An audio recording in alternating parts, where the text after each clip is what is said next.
கன்னியாகுமரி நாடாளுமன்ற தொகுதி காங்கிரஸ் வேட்பாளர் விஜய் வசந்த் தீவிர வாக்கு சேகரிப்பில் ஈடுபட்டு வருகிறார்.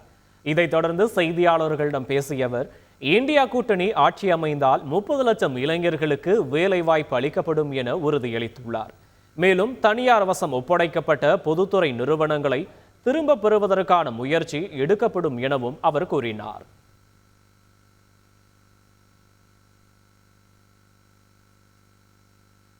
கன்னியாகுமரி மாவட்டத்தில் படித்த இளைஞர்கள் பல பேர் இருக்கிறார்கள், வேலை இல்லாமல் இருக்கிறார்கள்.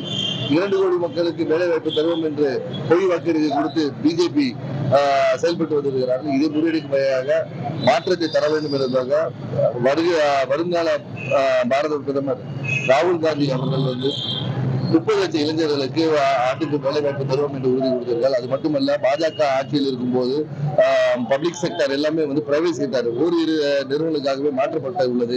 இதை காங்கிரஸ் ஆட்சிக்கு வந்தால் மீண்டும் மக்கள் எழுச்சிமிக்க ஒரு மக்களாட்சியை கொண்டு வருவோம். பப்ளிக் செக்டர்ஸை பிரைவேட்டுக்கு கொடுத்ததை மீண்டும் பரிசீலித்து அதை திரும்ப பெறுவதற்கான முயற்சிகள் எடுக்கப்படும்.